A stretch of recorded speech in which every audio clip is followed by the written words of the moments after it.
നമസ്കാരം. Iran Israel യുദ്ധം ഇപ്പോൾ പശ്ചിമേഷ്യയുടെ അതിരുകൾ ഭേദിച്ച് അയൽ രാജ്യങ്ങളിലേക്കും പടരുകയാണ്. ഇന്നലെ പുറത്തുവന്ന മറ്റൊരു വാർത്ത തുർക്കിയിൽ നിന്നാണ്. ഇറാന്റെ മണ്ണിൽ നിന്ന് തൊടുത്തുവിട്ട ഒരു ബാലിസ്റ്റിക് മിസൈൽ തുർക്കിയുടെ വ്യോമാതിർത്തി ലക്ഷ്യമാക്കി കുതിച്ചുയർന്നു. എന്നാൽ നിമിഷങ്ങൾക്കകം ലോകത്തെ ഏറ്റവും വലിയ സൈനിക സഖ്യമായ നാറ്റോ ഇടപെട്ടു. തുർക്കിയെ ലക്ഷ്യം വെച്ചെത്തിയ ആ മിസൈൽ ആകാശത്ത് വെച്ച് തന്നെ തകർക്കപ്പെട്ടു. ഈ സംഭവത്തിന് പിന്നാലെ തുർക്കിയിലെ ഇറാൻ അംബാസഡറെ തുർക്കി വിദേശകാര്യ മന്ത്രാലയം വിളിച്ചു വരുത്തി. എന്താണ് യഥാർത്ഥത്തിൽ സംഭവിച്ചത്? തുർക്കിയെയാണോ ഇറാൻ ലക്ഷ്യം വെച്ചത്? നമുക്ക് വിശദമായി പരിശോധിക്കാം.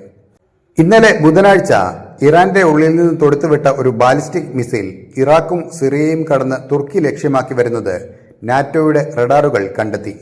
നിമിഷങ്ങൾക്കകം കിഴക്കൻ മെഡിറ്ററേനിയൻ കടലിൽ നിലയുറപ്പിച്ചിരുന്ന നാറ്റോയുടെ മിസൈൽ പ്രതിരോധ സംവിധാനം ഉണർന്നു പ്രവർത്തിച്ചു.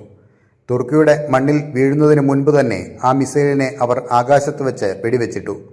മിസൈലിന്റെ അവശിഷ്ടങ്ങൾ തുർക്കിയുടെ തെക്കൻ പ്രവിശ്യയായ ഹത്തായിയിലെ ദോർത്തിയോൾ ജില്ലയിൽ വീണു.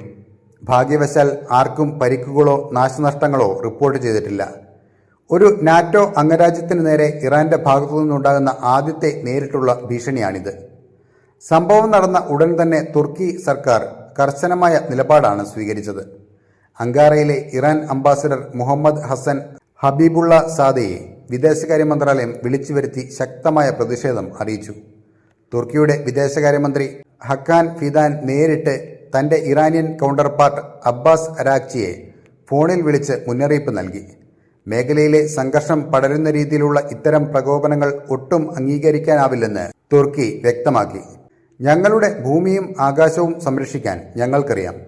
ഏതൊരു പ്രകോപനത്തിനും തക്കതായ മറുപടി നൽകാൻ ഞങ്ങൾക്ക് മടിയില്ല എന്നാണ് തുർക്കി പ്രതിരോധ മന്ത്രാലയം പ്രസ്താവനയിൽ പറഞ്ഞത്. ഇവിടെ ഉയരുന്ന പ്രധാന ചോദ്യം ഇറാൻ എന്തിന് തുർക്കിയെ ലക്ഷ്യം വെച്ചു എന്നുള്ളതാണ്. തുർക്കി പ്രസിഡന്റ് എർദോഗൻ പലപ്പോഴും ഇസ്രയേലിന്റെ സൈനിക നടപടികളെ വിമർശിക്കാറുണ്ടെങ്കിലും തുർക്കി ഒരു നാറ്റോ അംഗരാജ്യമാണ്. അമേരിക്കയുടെയും ഇസ്രയേലിന്റെയും ആക്രമണത്തിൽ പതറി നിൽക്കുന്ന ഇറാൻ ഇപ്പോൾ മേഖലയിലെ മറ്റ് രാജ്യങ്ങളിലേക്കും ഭീതി പടർത്താനാണോ ശ്രമിക്കുന്നത് എന്ന സംശയമാണ് ഉയരുന്നത്. ഗൾഫ് രാജ്യങ്ങളിലേക്കും കുവൈറ്റിലേക്കും UAE-യിലേക്കും ഇറാൻ ഡ്രോണുകൾ അയക്കുന്നതിനിടയിലാണ് തുർക്കിക്ക് നേരെയുള്ള ഈ നീക്കം. ഇറാന്റെ തന്ത്രം വളരെ ലളിതമാണ്. ഞങ്ങൾ മുങ്ങുകയാണെങ്കിൽ ഈ മേഖലയെ മുഴുവൻ ഞങ്ങൾ കൂടെ കൊണ്ടുപോകും. എന്നാൽ ഇത് വലിയൊരു അബദ്ധമായിരിക്കുമെന്നാണ് രാഷ്ട്രീയ നിരീക്ഷകർ പറയുന്നത്.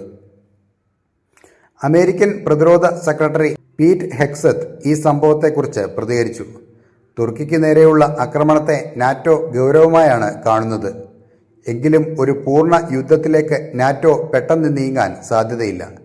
നിലവിൽ ഓപ്പറേഷൻ എപ്പിക് ഫ്യൂരിയിലൂടെ ഇറാന്റെ നാവികസേനയെയും മിസൈൽ കേന്ദ്രങ്ങളെയും തകർക്കാനാണ് അമേരിക്കയുടെ ശ്രമം. ശ്രീലങ്കൻ തീരത്ത് ഇറാനിയൻ കപ്പലായ IRIS ദേന തകർത്തതും ഇതിന്റെ ഭാഗമാണ്. തുർക്കിക്ക് നേരെയുള്ള നീക്കം ഇറാന്റെ ആത്മഹത്യാപരമായ നിലപാടായി മാത്രമേ കാണാൻ കഴിയൂ.